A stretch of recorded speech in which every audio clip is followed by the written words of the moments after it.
नमस्कार दोस्तों। Basically ETF और इंडेक्स फंड दोनों म्यूचुअल फंड का ही पार्ट होता है। ईटीएफ को एक्सचेंज ट्रेडेड फंड के नाम से जाना जाता है। अगर आप इंडेक्स फंड का चुनाव करते हैं तो वो किसी इंडिसेस को फॉलो करता है और उसी के बिहाफ पे परफॉर्म करता है, जबकि ईटीएफ भी किसी न किसी इंडिसेस को फॉलो करता है, वो उसका बेंचमार्क होता है और उसी के बिहाफ पे परफॉर्म करता है।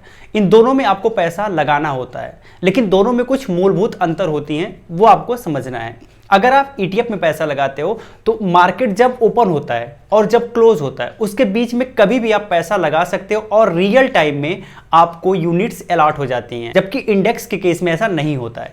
लेकिन इंडेक्स फंड के केस में ऐसा नहीं होता है। इसमें अगर आप पैसा मॉर्निंग में लगाते हो 11 बजे या 12 बजे या 1 बजे या फिर शाम को, तो भी आपको यूनिट्स रियल टाइम में अलॉट नहीं होती है। इसके लिए आपको वेट करना पड़ता है। जब मार्केट क्लोज हो जाता है फाइनली एनएवी कैलकुलेशन होता है और उसके बिहाफ पे आपको यूनिट्स अलॉट की जाती हैं। साथ ही इन दोनों में कुछ अंतर और होता है। जब भी आप इंडेक्स फंड में निवेश करते हैं तो उसके लिए एक फंड मैनेजर होता है जो एक्टिवली मैनेज करता है, तो इसलिए यहाँ पे एक्सपेंस रेशियो थोड़ा सा बढ़ जाता है। तो वहीं अगर आप ईटीएफ में निवेश करेंगे तो आपका एक्सपेंस रेशियो बहुत ही कम होता है। तो आइए चलिए देखते हैं धन एप्लीकेशन के माध्यम से कि किस तरीके से इंडेक्स फंड या फिर ईटीएफ का हम चुनाव करेंगे अपने निवेश के लिए। तो सबसे पहले इस वीडियो के डिस्क्रिप्शन में एक लिंक है, लिंक पे क्लिक करके एप्लीकेशन को इंस्टॉल कर लीजिएगा। एप्लीकेशन के इंस्टॉल होने के बाद एक बेसिक रजिस्ट्रेशन का प्रोसेस है, कंप्लीट कर लीजिएगा। तो चलिए देखते हैं। तो धन एप्लीकेशन का इंटरफेस कुछ इस तरीके से दिखेगा। तो चलिए सबसे पहले हम इंडेक्स फंड के बारे में देख लेते हैं। तो आपको जाना पड़ेगा म्यूचुअल फंड्स में। म्यूचुअल फंड में जैसे आप जाएंगे नीचे जाएंगे और यहाँ पर invest in direct mutual fund का ऑप्शन दिख रहा है, जिसमें पहले नंबर पर हाई रिटर्न्स है और दूसरे नंबर पर इंडेक्स फंड है। आपको इंडेक्स फंड्स पर क्लिक करना है। जैसे आप इस पर क्लिक करेंगे आपको बहुत सारे इंडेक्स फंड यहाँ देखने को मिल जाएंगे। अब इसमें अभी जो इनिशियल लेवल पर आपको दिख रहा है ये निफ्टी 50 से रिलेटेड है। अगर आपको निफ्टी नेक्स्ट 50 पर जाना है तो यहाँ से क्लिक करेंगे, उससे रिलेटेड फंड मिल जाएंगे। ऐसे ही आपको यहाँ मल्टीपल ऑप्शन मिलेंगे जिसमें आप चाहे उसमें निवेश कर सकते हैं। अब मान लीजिए आपको निफ्टी 50 में निवेश करना है, आपको ऐसे बंधन निफ्टी 50 इंडेक्स फंड सबसे ऊपर दिख रहा है, सबसे अच्छा है, इस पर क्लिक कर लेते हैं।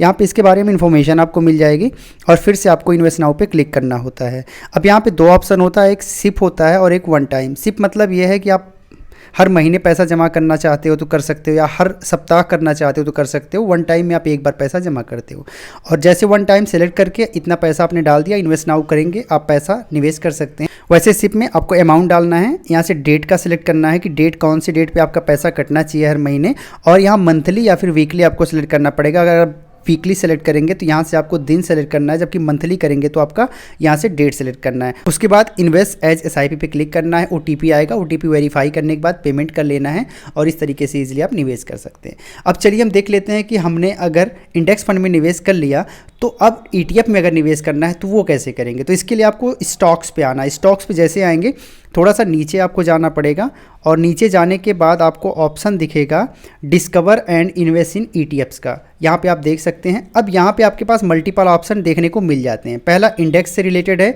दूसरा डेट बॉन्ड के से रिलेटेड, तीसरा गोल्ड ईटीएफ से रिलेटेड है, चौथा ग्लोबल एंड पांचवा इसमें मल्टीपल और ऑप्शन आपको देखने को मिल जाएंगे जो कि थोड़ा सा अलग होगा। तो चलिए हम इंडेक्स की बात करते हैं। तो यहाँ सबसे पहला है निपॉन इंडिया निफ्टी 50 ईटीएफ। ये निफ्टी 50 को फॉलो करेगा। इसमें मान लीजिए आपको निवेश करना है, आपको इस पर क्लिक करना है। इसका चार्ट देख सकते हैं, इसके बारे में इंफॉर्मेशन आपको यहाँ से मिल जाएगी, कितनी बाइंग क्वांटिटी है, कितनी सेलिंग क्वांटिटी है, ये सारी चीज़ें आपको देखने को मिल जाएंगी। ठीक है, ये सब कुछ देखने के बाद अगर आपको समझ आता है कि यार यहाँ से आपको बाई करना है, बाई मोमेंटम है, तो आप बाई पे क्लिक करेंगे। आपको क्वांटिटी का यहाँ चुनाव कर लेना है। क्वांटिटी का चुनाव करने के बाद यहाँ पे आपको आना है, इंस्टेंट बाई पे क्लिक करना है। जैसे आप इंस्टेंट बाई पे क्लिक करेंगे इजीली बाई हो जाएगा अगर आपके धन अकाउंट में पैसा है तो अगर नहीं होगा पैसा तो पहले आप पैसा डिपॉजिट कर लेंगे, उसके बाद इजीली आप इसे बाई कर सकते हैं। तो उम्मीद करते हैं ये सेशन आपको समझ आया होगा। सेशन अच्छा लगा हो लाइक एंड शेयर जरूर करिएगा। जय हिंद।